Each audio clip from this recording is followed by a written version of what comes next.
Bonjour everyone and welcome back to my channel The Waves of Your Soul. Today I wanted to do a chill video showing you some decks, having a good time, honestly just again little pocket of joy considering everything going on in the world right now. I think all of our nervous system need a break, just looking at some pretty cards and chatting shit, which I love to do. And so this is what today is gonna be, because I'm gonna be doing a VR to a tag that's been going around on TarotTube that is called One Deck for Each Sign. So it's pretty much a tag where we are supposed to be showing you a tarot deck that corresponds to each of the astrological sign, and I believe this tag was originally created by Steph, and of course I will be putting the links to her channel below. And also if you click on the hashtag you're gonna see everyone's VRs. So that's what we're gonna do today for each of the astrological signs, all of the 12 signs. I'm gonna show you decks that I think corresponds to that energy. Originally we're supposed to be showing one deck for each sign, but I am a monster and so I couldn't help myself, and I actually have pulled 2 to 3 choices per sign, like per zodiac sign. So there is a shit ton of decks around me right now. I am surrounded and it's gonna be an epic video. I'm gonna be sharing a lot of tarot decks, so I hope you can grab a drink, make yourself comfortable, because we're gonna be taking a ride through the 12 zodiac signs as tarot decks. And if it is your first time here, I want to say a huge welcome. My name is Marine, I'm a French tarot reader. I love everything tarot, oracle and self-empowerment related. I love talking about tarot and oracle decks. I love reading the cards as well. So on my channel I post videos about that, as well as empowering tarot readings. And if you'd like to see any of those things on your timeline, make sure to hit the subscribe button. I would love to have you join the tide. And if you do enjoy this video, don't hesitate to leave me a like, a comment. It does really help my channel to grow.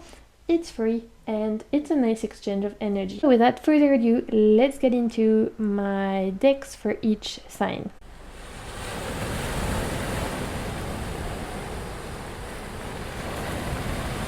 There are literally construction work everywhere around me, so I hope you can't hear noise too much. And I've also had to put the fan on full blast because it is so hot right now where I live. We're in the midst of summer, tropical summer, so it's about 30 to 35 degrees. So I hope the sound is gonna be okay. So let's start with Aries, which is my favorite sign because I'm an Aries and I get to say that and I get to think we're amazing, especially because we get such bad rep in the tarot world, astrology world, spirituality world, saying we are little child brats that just throw tantrums to get what we want and we butt heads with everyone and all of that, which is not true. I mean, it might be true for some Aries, but I would like to try and spread the word that not all Aries are trash, just like not all Gemini are trash, because I feel like Aries and Gemini have very strong bad reps in the tarot world and astrology world, just the world in general.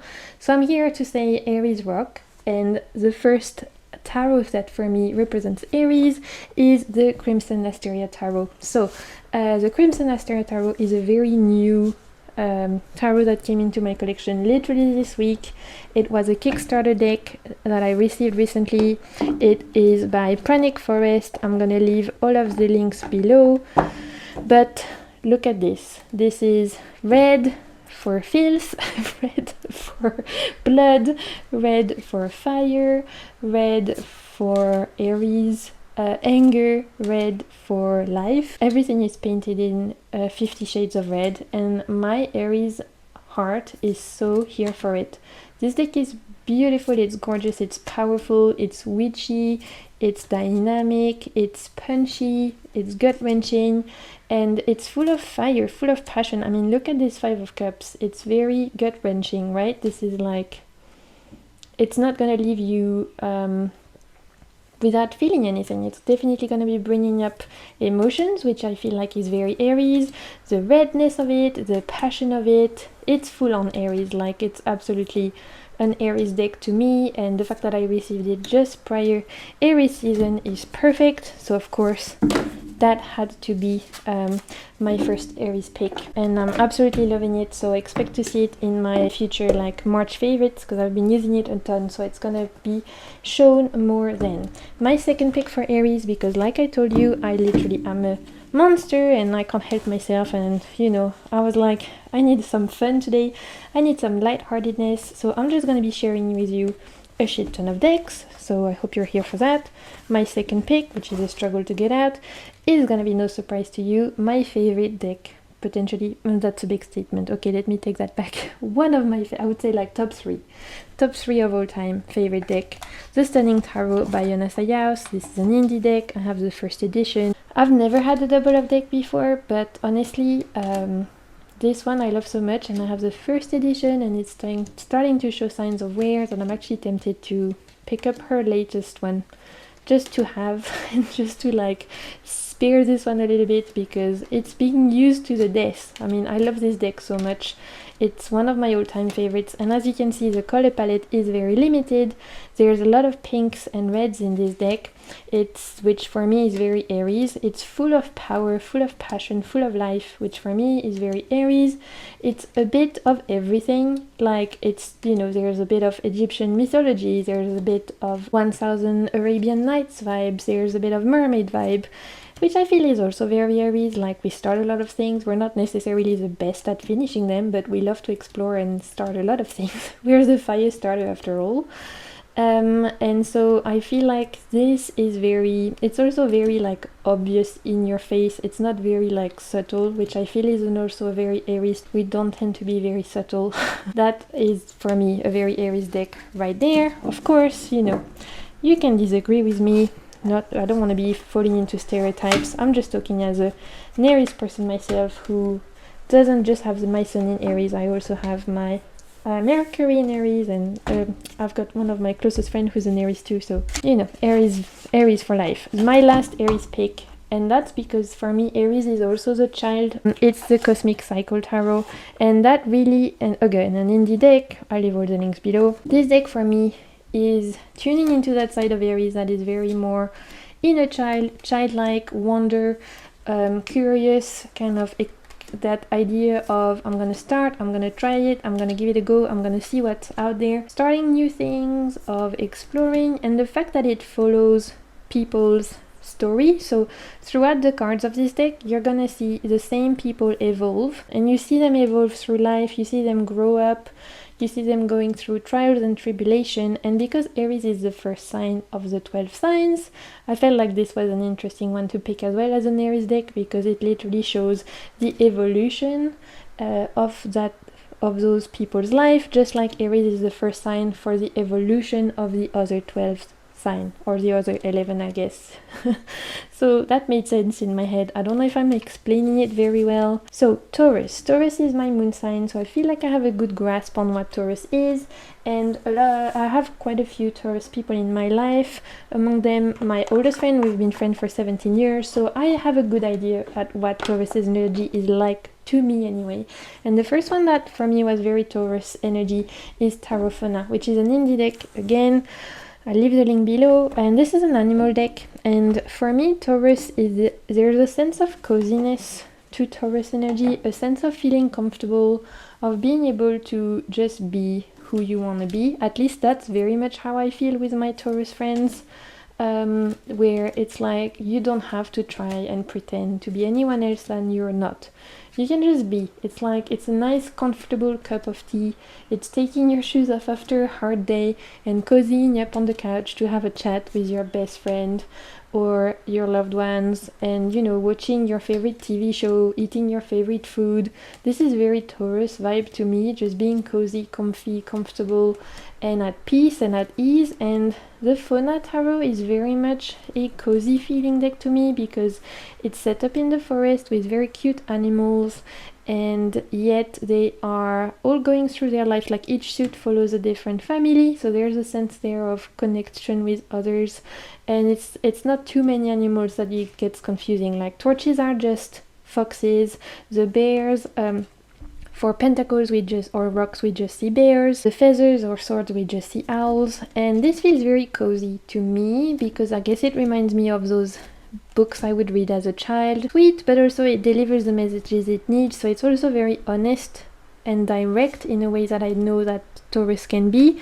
So for me, and of course the earthy factor, that very grounded, down to earth, connected to nature kind of vibe is very much for me Taurus as well. So that's why I had to pick the Tarot Fauna. First one I thought of when I first heard about this tag for Taurus was the Gaian Tarot. So I keep mine in a pouch. I've traded mine copy because this is a mass market deck that comes with huge blue borders that are disgusting, to be honest. So I've tried, emphasis on the word try, not very much succeeded, to trim my deck in an okay way to just keep the white border. And this deck is called the Gaian Tarot, and as it is, you know, as the name suggests, it very much is rooted in Gaia energy, Mother Earth energy. It depicts people from every walk of life having some sort of connection with nature, whether plants or animals. On every single card you're gonna see a plant or an animal or both. The guidebook is amazing, I can't say it enough, one of the best guidebooks out there. It's mass market, and for me this is very much Taurus again, that connection to earth, that connection to Mother Earth, this idea of being in communion with nature, of keeping 2 feet on the earth, of working with animals or plants. This could have also been Virgo, to be honest. I did have other choices for Virgo that made more sense. So for me this is very much Taurus. It might also be because this was one of my earliest deck I owned when I studied tarot for the first time, and so that brings me back to this sense of feeling comfortable, feeling at home, feeling, you know, like you are where you belong, which is very Taurus for me, because I know this deck in and out, because I've worked with it for a few years now, because it's one of my earliest deck. So maybe that's why also for me it felt more like Taurus than Virgo. For my last Taurus pick, we have Le Tarot de la Magie Verte, or in English I think it's called the Green Witch Tarot. This is the French version, if you couldn't tell by my very heavy accent, I am French. So I believe, well, this is mass market anyway, and I know that the English version is very similar to the French one. Like, I know the backs look the same and it's just the same, except maybe you guys don't have that gold edging. I've started to notice that French people must love gold edging because we literally put it everywhere, more so than on English mass market decks. But other than that, the artwork and stuff will be identical, and this is very pagan inspired, witchy, green witch inspired, and so for me it feels very Taurus as well, especially because on every single card again you have an animal and a plant, and in the guidebook it's going to give you a description as to what that plant is. So here we have the mouse and dandelion, I think. I don't know the name in English, I'm probably just getting that wrong, whatever that plant is in English, and it's gonna tell you the meaning of that plant, like potentially even properties, etc. And because Taurus is such a sense of smell as well, it's always linked to smell, etc., and that there's usually flowers or plants in each card, I think it goes well with that Taurus energy. And as you can see, it's very green, very pagan. It's great deck, I really enjoy it.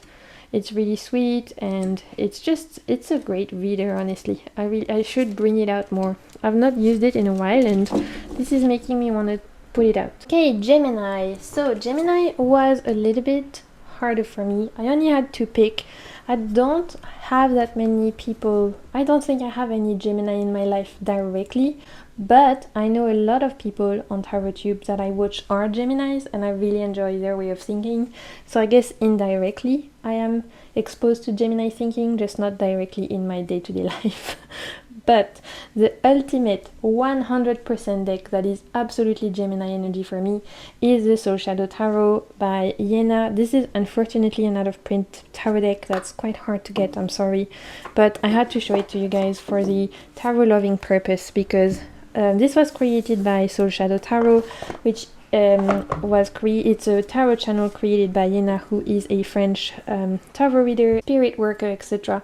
And she created this deck, and she's a Gemini, and this deck is inspired by her pop culture references to tarot. Like, she associates pop culture with tarot, and it's not just because she's a Gemini that I think that this deck is Gemini, but because this deck represents so many different facets of pop culture, current reference. It shows a lot of different facets of the human experience, For me, it's very Gemini, that kind of like being interested in so many things, being able to be both the badass, whatever her name is from Batman, and Hermione Granger, and Pikachu, and Batman, and the Lion King, and Spider-Man. That is Gemini. And Oprah, like, that's Gemini for me. They're able to switch and be so many different people, not in a way that it's like fake to me. Like, that's another thing that I feel like Gemini, they're always told, oh, you have two faces, etc.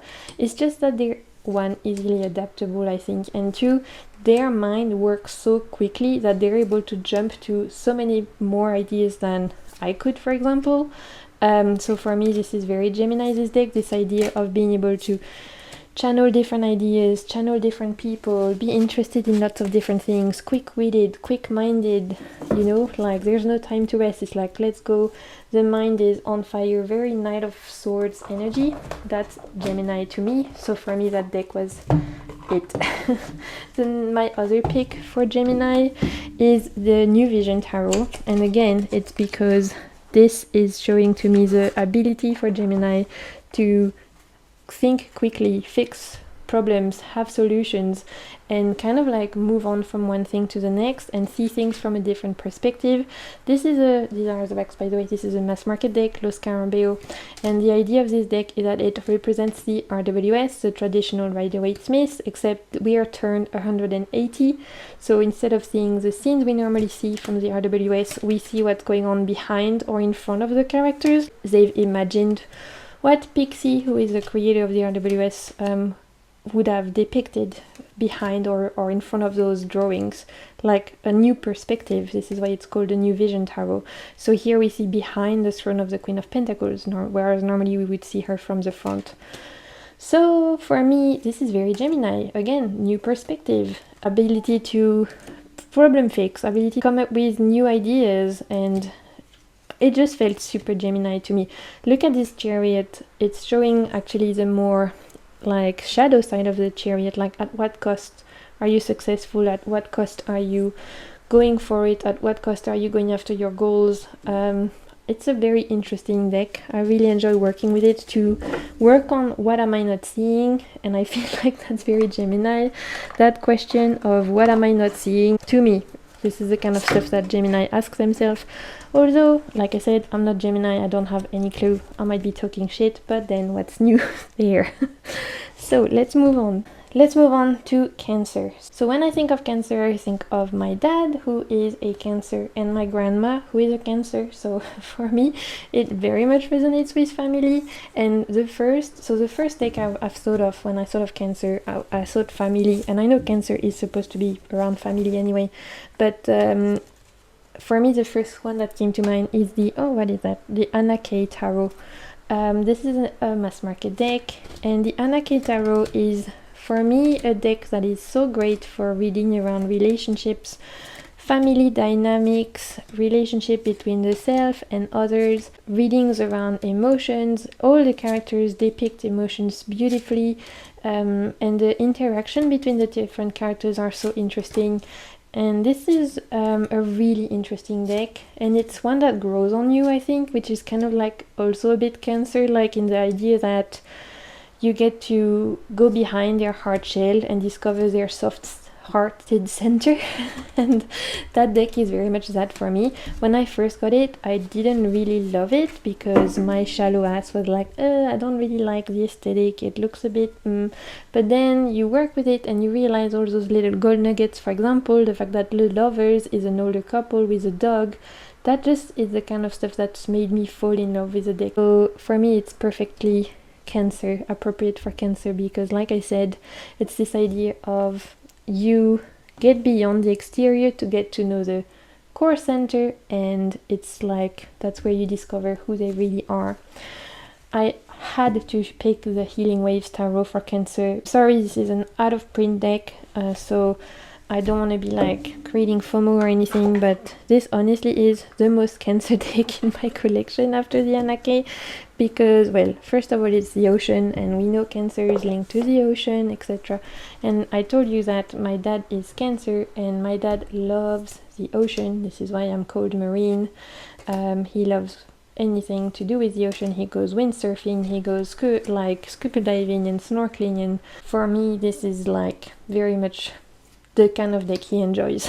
And so because that is my experience of Cancer, I feel like this deck is very much that. This deck also shows a lot of emotions. It's very emotive and sensitive, and it's this beautiful connection to the ocean and to the water.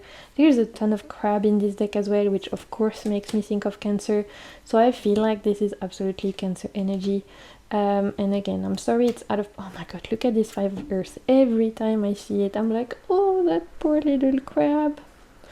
So cute. So yeah, this is absolutely Cancer energy to me. And finally for Cancer, I thought of the Ancestral Past Tarot because I know Cancer is linked to also family, ancestors, etc. And I feel like the Ancestral Past Tarot is very much that kind of deck. It's a mass market deck, and it's called the Ancestral Past Tarot because it is inspired by different mythology and histories from around the world. It's very much like ancestor energy.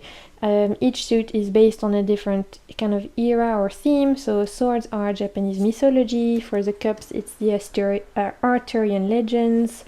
For the wands, it's Egyptian mythology. It has that ancestral energy, which I think is very Cancer. And I just realized that the back is a moon. I'm an idiot. Or a pearl. It's kind of a pearl and a moon, which I guess is also very Cancer. So my reasoning had some sense. I guess subconsciously I must have remembered like sort of this. Okay, Leo. I love Leo. My rising sign is in Leo, which means since I was a child, I believe that the street was my catwalk, the world was my stage, and I love that Leo vibrant energy of shine your light and, you know, like just be the brightest version of yourself that you can. I absolutely love that about Leo. I love my Leo friends, and, you know, like I said, it's my rising, my ascendant, so I very much resonate with Leo energy. And so the first deck that I thought of for Leo is the Muse Tarot by Chrisanne. This is a mass market deck. The Leo for me, like I said, they're bold, vibrant. I'm gonna be myself. I'm gonna be exuberant. I'm gonna be loud potentially, but I'm always gonna be like also trying to be there for others. There's a sense of boldness, but also a sense of caring and having a big heart in the Leo people I know, which I really appreciate. And this deck is just a lot. I mean, look at all those colors. It's collage style, it's punchy, in your face, colorful, vibrant. This is look, this is the Leo card for the Leo deck. I mean, the lion here is so beautiful. This is absolutely a Leo kind of deck for me. I just yeah, I can't explain it. I guess it's the energy, but I think it's all the colors, the vibrancy, the fire, the summer feel as well. Leo is a summer sign. This feels very summer. So absolutely for me, the Muse Tarot is a Leo deck. When I thought of Leo, I also had to pick the Fortune Queen's Tarot, which is a tarot deck inspired by RuPaul's Drag Race, which is a drag queen competition. I love RuPaul's Drag Race, like I'm obsessed. I'm watching every single, you know, it's been something I've watched for years, and I love watching all of the editions, like the Spanish one, the Holland one, the Australian one, the UK one. I love it all. I love drag queens. I think drag queens are the Leos of the world. I mean, a drag queen energy is Leo to me. So I had to pick this deck. It's awesome. It's fan art based on all of the most famous drag queens from RuPaul's Drag Race. I think the creator has released a second one now with even more drag queens. I have the first edition that I backed on Kickstarter, gold edged. It's full of drag queen. It's in your face, unapologetic. It's charisma, uniqueness, nerve, and talent, which is very Leo to me. Category is eleganza extravaganza, just glamorous, fabulous, unapologetic, bold, fierce. Yes, mama, yes, God. Walk the house down, boots down. That's very much Leo vibes to me. So I love this deck so much. It brings me so much joy because I love Drag Race, because I love those queens, and it's very much part of self-care for me watching Drag Race. Like when I have a down day, it makes me so happy. So this is a Fortune Queen's Tarot by Juanjo Cristiani, who goes under @EnjoyMyCake. Okay, let's move on to Virgo. So Virgo, at first I struggled a little bit with because I'm more familiar with Taurus energy and even Capricorn energy in the air sign than Virgo. But looking through my decks, there was two strong contenders here that for me felt very Virgo. The first one is the Herbcrafted Tarot by Joanna Powell Colbert, who also created the Gaian Tarot that I showed you earlier for Taurus. And the guidebook is written by Letitia Guthrie. This is a mass market game. This is a mass market deck by US Games, sorry. So fairly affordable, can get it easily, and it's an herb deck. This is absolutely Virgo to me because for me, Virgos are potion makers, they are herbalists, they have this image that they are very meticulous and detailed oriented and very organized, etc., which I'm sure is true.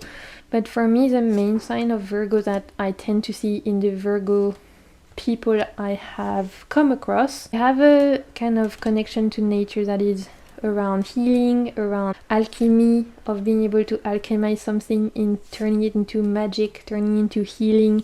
So for me, the Herbcrafter absolutely is a Virgo deck. Every single image depicts a different plant, and it's element based, and the guidebook really goes into why each plant was chosen for this deck. It's one that I'm currently studying for March, and at first I had a bit of trouble because a lot of the plants are depicting more North America kind of ecosystem, which is absolutely the opposite of where I live. I live in a tropical island in the Indian Ocean, kind of in between Mauritius and Madagascar, so we absolutely do not have the same plants as this, except from the ones such as rosemary or, you know, kitchen plant that are very, I guess, universal. But I found my groove with it. I'm learning a lot, and I'm finding correspondences between plants shown here and plants that we have here locally. So I'm making my own correspondences, I'm reading the guidebook, I'm learning a lot, and it's an enjoyable experience. It's just one that has required me to study, to work, to pay attention to details, which is also very Virgo. So I guess in that sense it's perfect. It goes with that Virgo idea of nothing comes easy, you have to work for it. If you pay attention to details, you're gonna get the rewards, taking each day at a time, one step at a time. That's my journey with this deck. Another deck that felt very Virgo to me is the Outgrow Yourself Tarot and Oracle by Acta Spamman. This is an indie deck by a Swedish artist. One of my top decks from last year. I still love this deck so much. I'm obsessed with this deck. It's a sauce based deck, and to be completely honest, I don't really know much about sauce. It's something that I'm slowly learning, but it's definitely not my preferred system. And yet it doesn't really stop me from using this deck at all, because even though it's sauce based and it's a tarot in the structure, like there's a major arcana and there are 4 suits, etc., for me what makes this deck really awesome, apart from the drawings of course, are those sentences here on the top of each card that are how you can use this deck as an oracle as well. And I've said in a few of my videos that this deck felt very Persephone to me, because there's this idea of botanical mixed with decay in a lot of the cards, and this being going through all the trials and tribulation of life. And this deck is very powerful. For me, it cuts quite deep. It reads me to filth in the best way possible. It really has helped me, this deck, a lot into narrowing down you know, some stuff I maybe wasn't willing to see, etc. Like, and the fact that you have the tarot meaning plus that sentence, you really get straight to it and you don't miss out anything, and it's like a sharp shooter, straight to the point. into the detail minus like this is what you need to know, which I guess felt Virgo to me. I can't put it back. Welcome to Struggle Town. Okay, let's move on to Libra. And a fun fact about me is that I am absolutely a Libra magnet. No matter where I go in life, I'm gonna be met with a Libra. Aries and Libras are complementary, so I really enjoy the Libra kind of perspective. I think they help me balance things out instead of going straight for it, and I help them with that idea of you don't have to wait things forever, you can also take action, which makes a lot of sense why Aries and Libra would be complementary. Libra deck I thought of is Tarot Mucha, which is a low Scorpio deck inspired by the work of this particular artist. And this is very aesthetically pleasing, which is one of the things that, you know, Libras are known for. They are ruled by Venus, so they like pretty things. It's true for all of the Libras I've known. They like things to not necessarily be vain or superficial, but they just have an eye for aesthetic. They have an eye for things looking well together, associating things well, whether it's in their home, in the way they dress, in their, you know, the way that they put things together. It's just effortless for Libras. And they have that natural ability to just make things look pleasing and inviting and aesthetic. And this deck is very much that for me. Like, it's very beautiful. Everyone I've read with for this deck, they always like it because it looks good. It's a great reader because it follows the RWS, so it's, you know, easy to read. And it's so funny because every time one of my Libra friends asks for a deck, they always ask for this one or the one after I'm going to show you, which is also why I picked those two, because I have proof that my Libra friends resonate with this kind of aesthetic. I like it. It's a great reader. It was one of my earlier decks, this one, and it still reads well. I should bring it out more. I have not read with it in a while, so I'm gonna put it on the side to read with it more. And look at those backs. It's gorgeous. My next Libra pick is the Light Seers Tarot, and that is because every time my friends ask me for a tarot reading, they always want this one. Even my physio. When I did tarot readings for my physio, that's the one they wanted, from, you know, me sending pictures of different options. So I feel like this is a strong Libra contender. On top of that, this is well liked by everyone, which I feel like is also a very strong trait of Libras. Everyone likes Libras. They are like peacemakers. They don't rock the boat. They're able to live in, look at that, even the Justice card, which is the Libra card, is so balanced. Black and white, yin and yang. It's very balanced, this deck. There's an equal shown of shadow and light, joy and sadness. It's a workhorse for so many of us in the community love this deck, and for good reason. It's great. You can read with this deck for anyone. I don't think it's triggering in any way.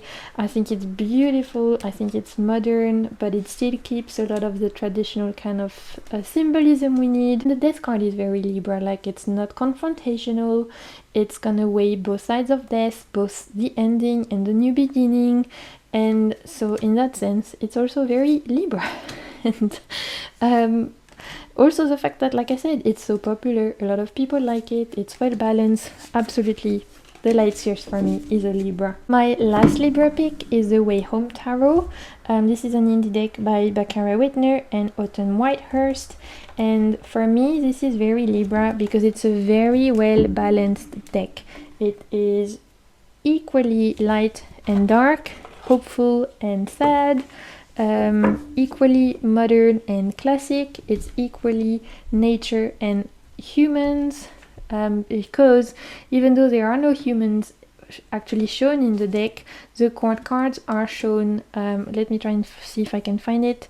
The court card shows human kind of shape, so even that feels very Libra to me. I don't know why.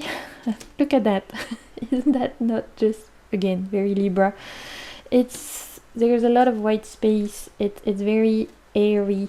There's a lot of like air, mental clarity, mental observation, seeing things from another perspective. This deck kind of reminds me of the Spacious Tarot, which I don't have, and I was considering getting the Spacious Tarot, but then I realized this kind of fits that niche for me. A lot of the cards, they put you in the space of the seeker. So here you're walking that path towards the sunrise, So you're taking a bird's eye point of view, you're seeing the landscape instead of seeing people, and I think that's very Libra, honestly, to be able to see the things for what they are, to look from above, to have that clarity of mind, to be able to have that perspective on things. And again, very airy kind of vibes, very swords-like feeling to this deck. Okay, let's move on to Scorpio. Scorpio I felt like was quite easy for me, even though I don't have that many Scorpio people in my life. I feel like I have a good grasp on what Scorpio energy feels like. I might be completely wrong and delusional, which, let's be real, happen quite often. So all of my Scorpio people, feel free in the comments to let me know I'm way off. But this is how I feel. Potentially you could see yourself in a deck. The first deck that I thought was absolutely a Scorpio deck for me was the Goliath Tarot by Goliath, who I actually believe is a Scorpio. I might be wrong, but I think he might be. This is an indie deck, and what am I doing? It comes with oracle cards and also a tarot deck, and this deck is very shamanic, very nature-based, very dark and light, but mostly it's very deep, very powerful, and doesn't beat around the bush to show you things that are going to be slightly uncomfortable, very powerful, and gonna make you look at the ugly as well as the beautiful, which I feel like is very Scorpio. Honestly, when I think Scorpio, I feel like this deck is it for me. This deck is what goes on in the mind of a Scorpio. Let me know if I'm completely wrong, but showing painful things for a purpose of healing, of like going through the dirt, going through the soil, digging through that, the murky waters to get to the bottom of the things. It's almost this idea of like a murky lake and the lotus flower growing through it. This feels very Scorpio to me. Like, I can't really explain it very well, but for me this deck is very Scorpio. It was originally designed to do shadow work. I believe how Goliath kind of use the term shadow work is to help us look at our fears, our triggers, our places where we're not really aware that are in the shadow, are the things that are holding us back, the trauma, etc. I mean, look at this. This is very Scorpio-like, right? But this deck isn't just dark and a bit frightening and a bit, confrontational. It's also full of beauty, full of life, full of hope, full of healing, which I feel is also a very massively underrated side of the Scorpio. I don't believe Scorpios are just about being confrontational and being obsessed with death and things like that. I believe there's a lot of magic to Scorpio. I believe there's a lot of light in Scorpio, just like there's a balance in every sign, I guess. But for me, that kind of deep water, lake, murky lake kind of Scorpio energy, deep psyche exploring, etc., deep emotions, going through really like not having time for superficial shit, going straight to the root of the problem. That's very Scorpio for me, and so that deck is a Scorpio. Like, you might disagree, but you won't change my mind. And that is a very Aries thing to say. The Nicoletta Ciccoli Tarot. I have the French version. This is a mass market deck. You can get it in English. This is very Scorpio to me. I don't know why. I think it's because it's slightly terrifying. Not that I find Scorpios terrifying, but you can definitely be a bit intense, right? And like I said, you don't have time for just talking about superficial shit all the time. I feel like you like to go to deeper conversation, to look at the things that may be uncomfortable, but in order to grow, all of that. And then Nicoletta Ciccoli makes me uncomfortable. It makes me look at my shit. It absolutely is a shadow work deck for me. When people say it's inner child deck, I'm like, we did not have the same kind of childhood, because that is absolutely not my inner child deck, because I find every single card slightly terrifying, confronting, uneasy. It makes me uncomfortable. It makes me ponder. I'm not comfortable using this deck ever, and yet I know it helps me grow. It helps me immensely tune into my intuition. I get a lot of powerful readings from this deck. It's just not a comfortable experience, and for me this is not inner child at all, because like I said, my inner child is like, fuck that, I don't want that. that's too scary and too gloomy for me. But I can see how for some people it works. Probably for Scorpios, that's probably your inner child deck, because you're probably feeling at home with those creepy creatures right there. I'm gonna sound so shady. I'm really not trying to be shady, and actually I'm so grateful for it, because like I said, this is one of my most powerful decks, but it's so intense that I can't use it all the time. I have to pick the right timing for it. I have to be in the right mood, in the right headspace, otherwise it's just too much. Oh, I forgot one more. The Tarot of Sacred Medicine, what the fuck, I am so tired, like what am I even talking about? Tarot of Sacred Feminine by Lo Scarabeo. This deck is so weird, like so weird. It's also a super interesting project for me, because there's so much things that I don't understand in this deck.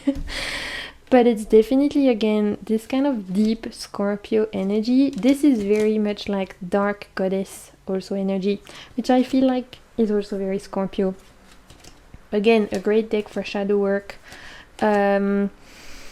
There's a lot that goes on in this deck. It doesn't follow RWS, it does its own thing. It depicts different mythologies, like every single suit depicts a different myth, a different goddess, etc.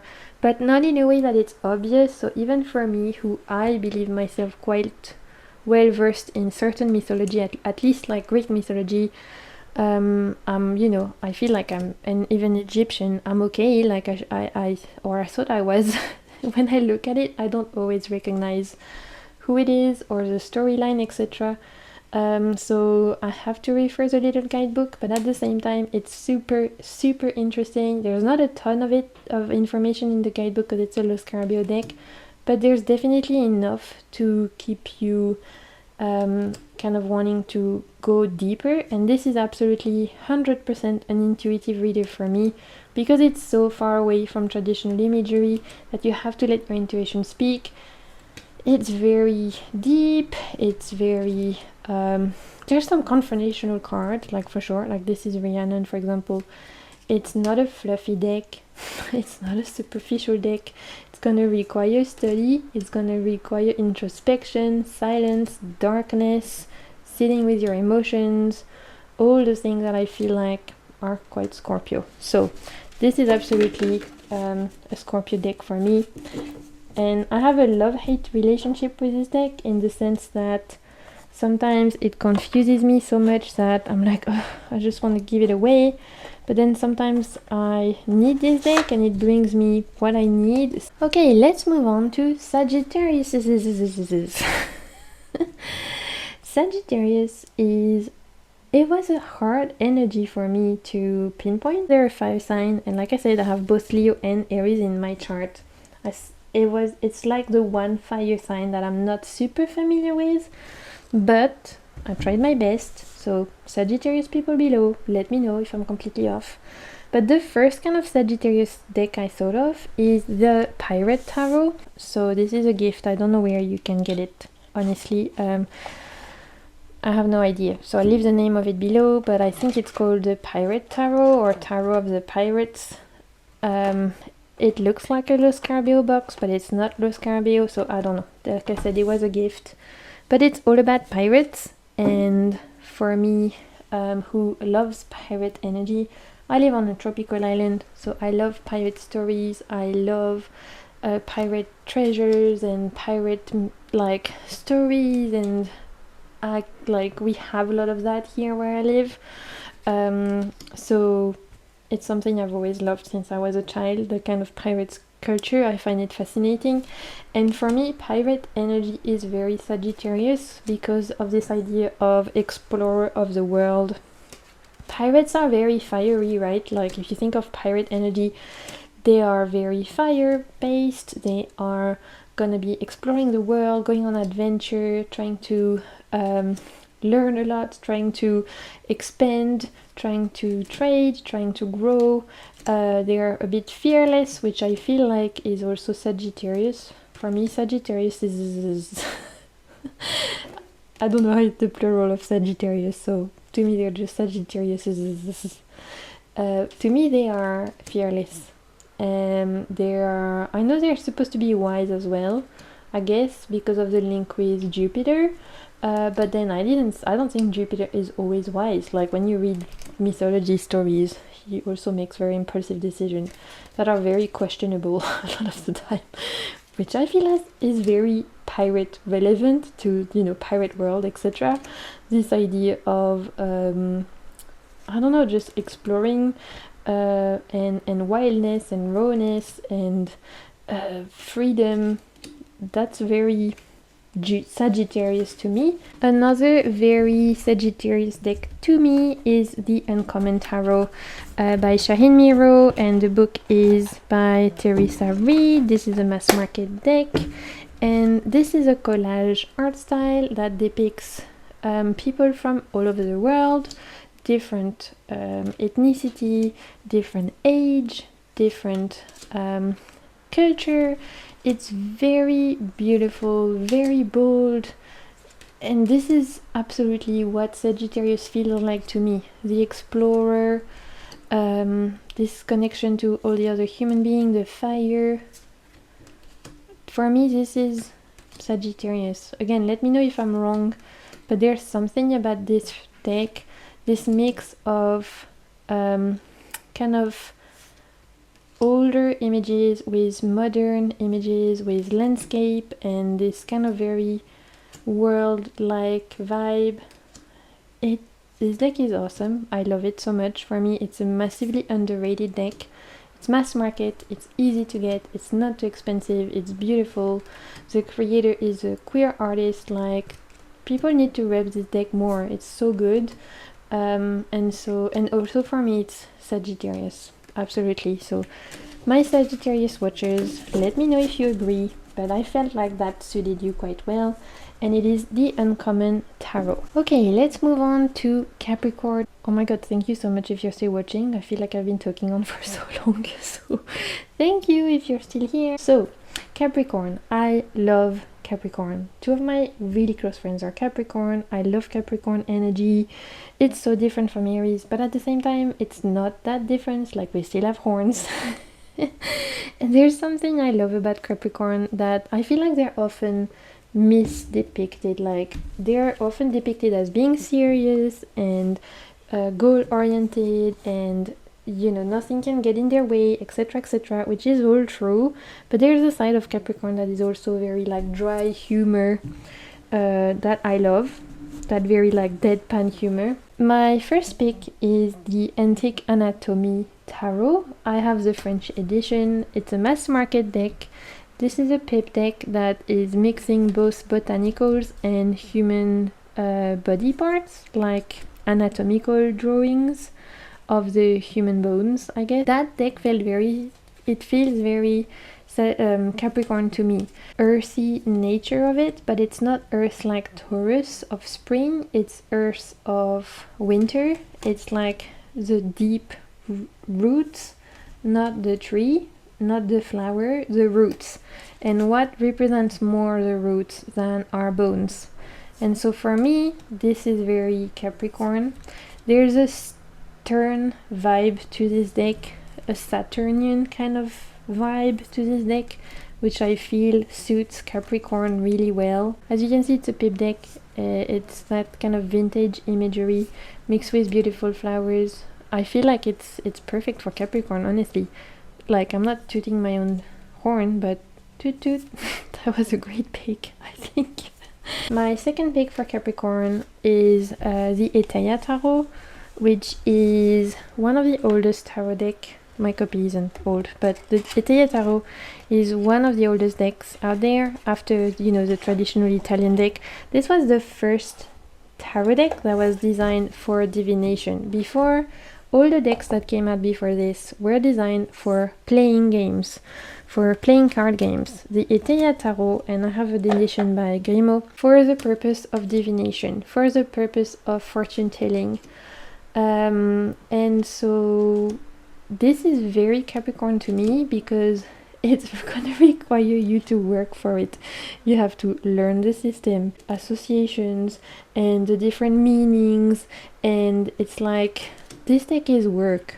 It's kind of like sauce. I think sauce is very like Capricorn as well. It's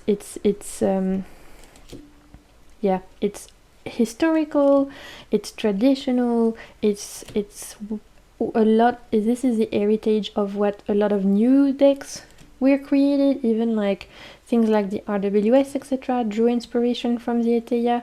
So this feels very Capricorn to me, this idea of heritage, legacy. And also this deck is like, because it was created like so long ago, it uses terms, etc., that are you know, it's not gonna be cuddling you. So this is again very Saturnian energy, because this deck is kind of mean. Not that Capricorn people are mean, but they definitely are not the kind of people who are gonna be like pretending things are okay when they're not okay. They're gonna tell it to you like it is. And this deck is that. Like, it's gonna tell you when you're great, but it's gonna tell you when you're mediocre or worse. And so I feel like that's very Capricorn. My last Capricorn deck, this is a bit of a curveball, maybe you don't agree, but the Dark Mansion Tarot is very Capricorn to me, and that is mostly for the kind of dark humor that I know my Capricorn friends have. Like, they're not just stern people who love to work and who don't want to talk to people. And I feel like that's a lot of the Capricorn memes I see. There's like I was saying at the beginning or earlier in my Capricorn bit, Capricorns have a very dry, deadpan sense of humor that is so funny. And so for me, this kind of quirky sense of humor is very much the Dark Mansion for me. I love this deck. This was my first indie deck that I purchased, so every time I use it, I get that nostalgic feeling of, oh my god, this is, it was a big step for me in my tarot journey to decide to invest in an indie deck, because they're not cheap. I read so much with this deck. I used it so much. I still do. The deck is well loved. Victorian feel to it, Tim Burton-esque feel to it, which I feel is a bit Capricornian as well. So I don't know. This is giving me Capricorn vibes. My penultimate sign, we have Aquarius. I really enjoy Aquarius energy, and I have a lot of Aquarius in my chart as well. So I feel like I understand Aquarius to a point because I have a lot of it in my chart. But at the same time, they keep puzzling me, like even my own mother, because I feel like as a sign, they're a sign that just leave you pondering. They just so miles ahead that sometimes you don't follow them, right? Because they just think like far beyond us mere mortals. So my first pick for Aquarius is the Tarot Cosmic or Cosmic Tarot, which is a deck that was published in the 70s or 80s. It's a mass market deck by US Games. It's been out for a few decades, and this is very Age of Aquarius to me, and this is very ahead of its time in the sense that it feels very cosmic and alien, which is very Aquarius, like cosmic vibes, alien colors, like everyone is green and yellow. It feels very ahead of its time as well, because the guidebook actually that you can get separately on Kindle for just a few pounds or euros or dollars or whatever you use, the guidebook mentions social justice, climate change, sustainability, things. Considering this was published in the 70s or 80s, the concerns are still very much actual to this day and age of 2020s. So in that sense, for me, this deck was way ahead of its time. It is fucking strange, it's quirky, it's kooky, which I know is very Aquarius as well. Just different and not being scared to be different. The color scheme is different. Some of the cards, you don't even really know what's going on. I love it. I love, like I said, I'm not saying that to sound shady, like quirky is a good thing for me. I love Aquarius energy, I love this deck. Apparently some of the people depicted are famous actors from that time. I'm really not good at actors or anything like that, so I can't tell you, but that's another quirky part of it. It's like, what are you trying to be? You have like alien people, but actor people, but dancer people, and this guy who's like blowing beam out of his mouth like it's some kind of nightclub.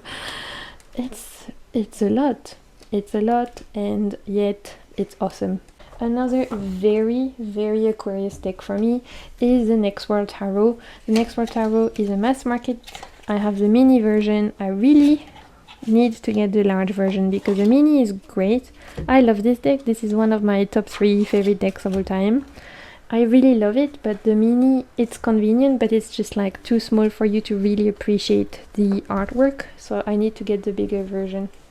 But the bigger version is huge. So it's like you have the choice between this very little one, which compared to regular tarot size you can see is much smaller, or a giant one that literally feels like you're probably shuffling a dictionary. So I wish there was an in-between size, but whatever. We live, first world problem. The Next World Tarot is a post-apocalyptic kind of deck where people are trying to come together to survive. It represents a lot of communities that are not very much represented in other tarot decks. Queer community, BIPOC people, indigenous people. There's a lot of accent on representing the communities that may have been underrepresented in this day and age. So in this post-apocalyptic world, they are actually coming together, thriving, and trying to make a place for themselves in a world where before, let's be real, we haven't really made a place for them. So for me, this deck is a deck of hope. It's a deck of community, of standing up for each other, of fighting for freedom, for social justice, for equality. The world needs to be a better place for everyone, not just for a few, which I think is very Aquarius. This idea of community, expanding your mind, learning from other communities, learning from others, helping others, building a community that is safe for all. That is all very Aquarius to me. That is very true from the Aquarius people I know. And so this is very Aquarius for me, this deck. Finally, my last Aquarius deck. This is the most Aquarius deck ever, guys. Like, this is one where you can't tell me different. This is and only is an Aquarius deck. This is a Morgan's Tarot, which is not a tarot at all. It's more of an oracle. This is a deck that was created in the 70s, and I'm absolutely convinced that the people who created this just took mushrooms for 5 days in a row, created the deck, went on an epic trip, talked to the consciousness of the universe, came down, did the deck, and that was it. We had this. This strange, kooky, weird, mind-blowing oracle deck that makes sometimes so much sense and sometimes no sense at all. Like, that's Aquarius for you. Not in the sense, again, that I'm not being shady. Like, I love the fact that sometimes it's so... This deck can be so sharpshooter, like exactly showing you what you need to know. It's gonna tell you exactly what you need. And then sometimes it's gonna give you a card like this where it doesn't even have a keyword. It's just literally 2 little symbols and you're like, what the fuck is going on? And that's Aquarius for you. Sometimes you don't know what's going on because they're light years beyond before us. Like, they're just, you know, they're just in the future already, living their best alien life. So that's Aquarius for me. This deck is absolutely Aquarius for me. It confuses me, it excites me, it's intriguing, it's exciting, it's strange, it's so wise, but also it will laugh at you, literally. Like, it's great. Okay, let's wrap up with our last sign. We have Pisces. So Pisces also at first was a bit difficult. I don't have any Pisces in my life. I don't know. I think as an Aries we couldn't be further apart. I guess because we are number 1 and number 12. It was a little bit tricky for me to think of Pisces at first, but then I realized it's actually very easy. There was like, I struggled for so long and then suddenly it was like light bulb, of course. This is my Pisces decks. The first one, I guess, okay, maybe a bit cliche, but I had to do it. Because come on, this is Pisces. The Star Child Tarot. This is a French mass market edition because yes, you can get it mass market now in French if you didn't know. So if anyone wanted the Star Child Tarot, in English it's indie and it's quite expensive, but in French you can get it mass market on Amazon France, and it's cheaper than the indie version, so we love to see that. This is very Star Child, cosmic, feel the feels. I'm gonna meditate and see what my guides are telling me about my day and have a conversation with the universe, and I'm gonna feel all the emotions from all the cosmic beings and elevate my vibrations and clear my chakras and all the things that Pisces do. I don't know what Pisces do to what do you do, Pisces, in your spare time apart from having full-on conversation with, you know, your Akashic records? I'm curious because, like I said, I feel like I don't know any Pisces and yet I find them fascinating. I love the ability they have to be so psychic, so in tune with the cosmos, etc. And I'm not throwing shade again. I love having conversation with my guides. I love clearing my chakras. I'm just saying those kind of activities feel very Pisces to me. So even the color palette is very Pisces, the pinks, the blues, and the turquoise. Like, this is absolutely a Pisces deck for me. So yeah, this was my first Pisces pick. The Star Child Tarot by Danielle Noel. I have ordered the Moonchild Tarot, the indie version. I've not received it yet, so I can't tell you actually what the Moonchild feels like, but I can definitely tell you the Star Child feels like Pisces to me. My other Pisces deck is a Shimmering Veil Tarot by Cilla Conway. This is a indie deck, and this deck feels like it was directly channeled from the universe. Like cosmic, it feels like straight pulled from spirit. Look at even at the Fool. That's Pisces, right? That's how you, like, that's a Pisces waking up in the morning before they take their cup of coffee, right? I don't know. You Pisces tell me, but I feel like that's how you wake up in the morning. Just feeling fabulous and aligned and connected to the threads of the universe. So the not the Cosmic Tarot, what am I talking about? The Shimmering Veil Tarot by Cilla Conway. One of my all-time favorite decks. I use this deck only for spiritual readings, like life path readings, reading to talk to my higher self, to my guides, etc. The artwork is it feels very channeled, it feels very like peek through the veil of the universe to have direct conversation with consciousness, the universe, your guides, whatever you believe in. This deck it's powerful. Like, this is very Pisces to me. I guess it could also be a bit Aquarius, this deck, but because it's so emotional as well, and so it really tugs at your emotion. It really, when you turn each card, you get an emotional reaction from it, like very deep rooted emotion, and it sparks your imagination. It does follow the RWS just in its own way.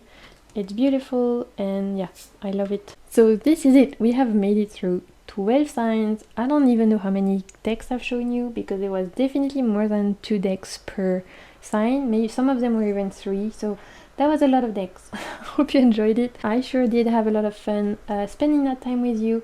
If you did enjoy this video, it would really help me out if you give it a thumbs up. You can comment down below letting me know if your sign, you felt like my picks were on point, you didn't agree. If you didn't agree, what would be your picks for the decks for your signs, rising sign, moon sign, sun sign, whatever you want. Thank you so much to Steph for creating this tag. It's such a fun tag. I had so much fun doing it.